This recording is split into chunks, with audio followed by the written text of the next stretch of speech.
नमस्कार. आऊचा खाऊ या यूट्यूब चॅनलवर मी मेधा तुमच्या सगळ्यांचं मनापासून स्वागत करते. टोमॅटो केचप आपण नेहमीच खातो. आज मी तुम्हाला एक नवीन केचप सांगणार आहे, ते म्हणजे कैरीचं केचप. कैरीपासून तयार केलेलं वर्षभर टिकणारं असं हे केचप चवीला अप्रतिम लागतं. तुम्ही ब्रेड बरोबर, भाकरी बरोबर, पोळी बरोबर, कशा बरोबरही हे खाऊ शकता. वर्षभर टिकणारं आणि अगदी कमीत कमी वेळात होणारं असं हे कैरीचं केचप. चला तर आपण रेसिपी बघूया. हे पहा, कैरीचं केचप करण्यासाठी मी इथे 2 तोतापुरीच्या कैऱ्या आणि 1 छोटी आंबटवाली कैरी घेतली. याचं कारण काय तर तोतापुरीची कैरी फार आंबट नसती, तसं तर ती गोडसरच असते. मग केचप म्हणलं की थोडासा त्याला आंबूसपणा हवा, म्हणून 1 छोटी आंबटवाली कैरी मी घेतली. वजनी प्रमाण म्हणाल तर ह्या तिन्हीचं मिळून साधारण 650 ग्रॅम झालेलं आहे. ह्यातलं बाठा काढून झालं की साधारण 500 ग्रॅमच्या आसपास ते होईल. ते मी वजन करून तुम्हाला दाखवेन. ह्या कैऱ्या मी 2 ते 3 तास मिठाच्या पाण्यात घालून ठेवल्या. का तर कैरीवर चीक पण असतो. ते व्यवस्थित पाण्यात भिजल्या तर त्याचा चीक निघतो आणि त्याच्यावर काही कीटकनाशकं मारलेली असतील तर ती पण मिठाच्या पाण्याने निघून जातात. आता मी ह्याचे सालं काढून ह्याचे छोटे छोटे तुकडे करून घेणार आहे. सध्या ह्या बाजूला ठेवते आणि ह्याचं साल काढूया आपण.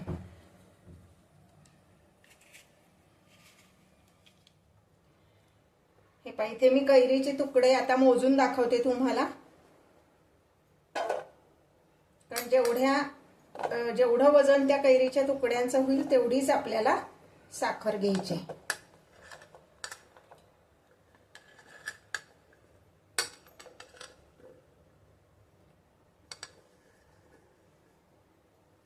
हे पहा, 463 म्हणजे साधारण 450 ग्रॅम एवढं ही आपली भरली कोळे काढून टाकल्यानंतर. आता हे मी जरा बाजूला ठेवते वेइंग मशीन.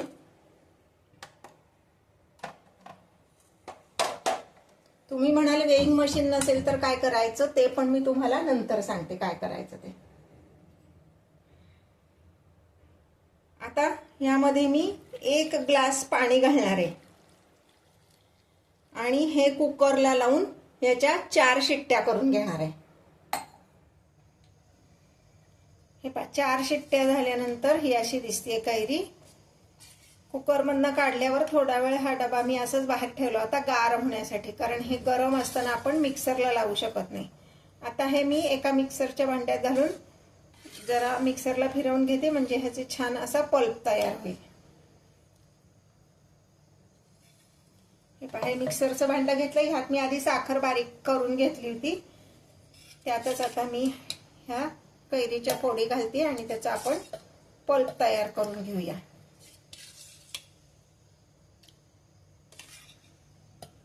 साधारण 2 लॉट मध्ये हे करायचंय.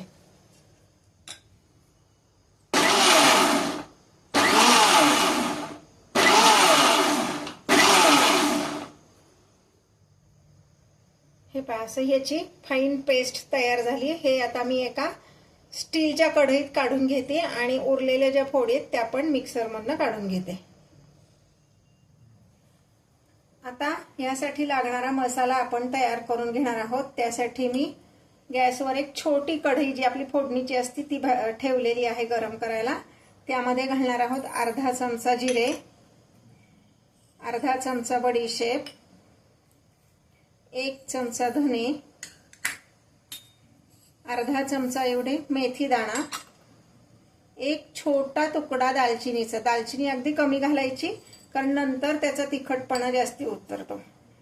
3 ते 4 लवंगा आणि 4 ते 5 मिरे. हे काही आपल्याला खूप असं भाजायचं नाहीये, जस्ट त्यातलं मॉइश्चर जाईपर्यंत आपण हे परतून घेणार आहोत, म्हणजे आपल्याला हे मिक्सर मधनं काढता येईल.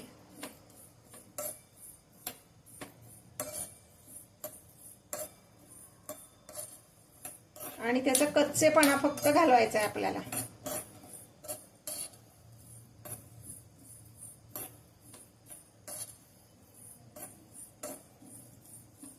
हे पहा, हे इतपतच ठेवायचं. ह्या कढईत असंच ठेवते. गार झालं की मग आपण ते मिक्सर मधनं काढणार आहोत. ही कढई मी आता दुसऱ्या गॅसवर शिफ्ट करते आणि तो पल्प ज्या कढईत आपण काढून घेतलाय ती कढई ह्या गॅसवर ठेवूया। आता हा जो पल्प आहे हा आपण गॅसवर ठेवलेला आहे आणि त्यामध्ये मी 300 ग्रॅम एवढी पिठी साखर घालणार आहे। पिठी साखर मुद्दाम घालायची म्हणजे पदार्थ पटकन तयार होतो। माझ्याकडची साखर जरा जाड होती, अशी अख्खी साखर घातली की पटकन ती विरघळत नाही, म्हणून मी पिठी साखर करून घेतली। म्हणजे आपला 450 ग्रॅम एवढा पल्प होता, त्यात 300 ग्रॅम एवढी साखर घातली। साखरेचं प्रमाण कैरी किती आंबट आहे त्यानुसार कमी जास्त तुम्ही करू शकता।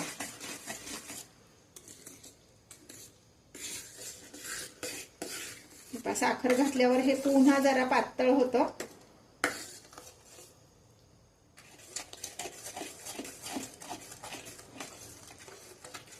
मी जे पदार्थ तुम्हाला दाखवते ते आवडत असतील तर लाईक आणि कमेंट करायला विसरू नका।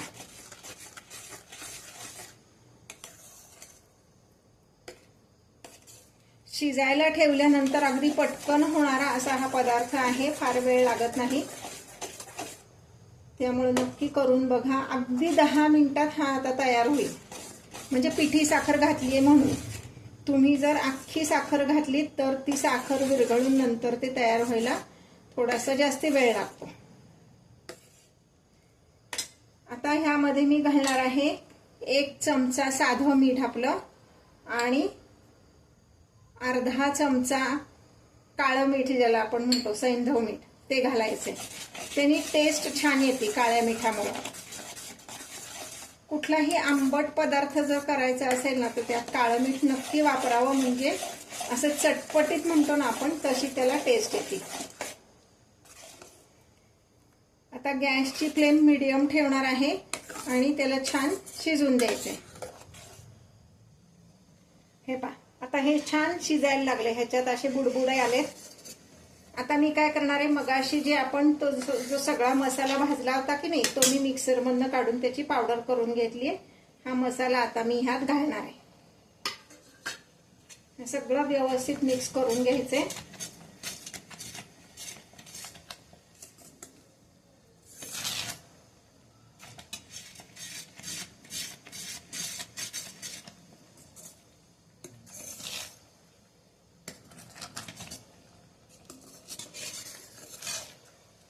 छान शिजायला लागलंय हे।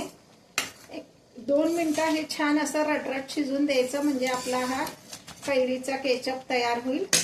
आता ह्यामध्ये मी 1 मोठा चमचा एवढा काश्मीरी लाल तिखट, जे विकत मिळतं काश्मीरी तिखा लाल, ते घालणार आहे।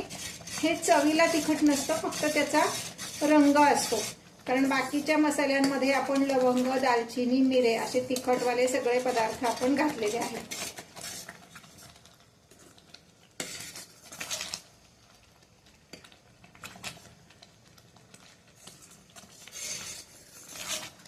हे पाहे कसं बघायचं, तर आपण असं डावानी जेव्हा असं करून बघतो तर ह्याला रिबन कन्सिस्टन्सी म्हणतात, म्हणजे असे सलग पडलं पाहिजे हे। आता हे आपलं तयार आहे। मी गॅस बंद करणार आहे, कारण कढईचा जो गरमपणा आहे त्याने ते अजून नंतर व्यवस्थित घट्ट होतं।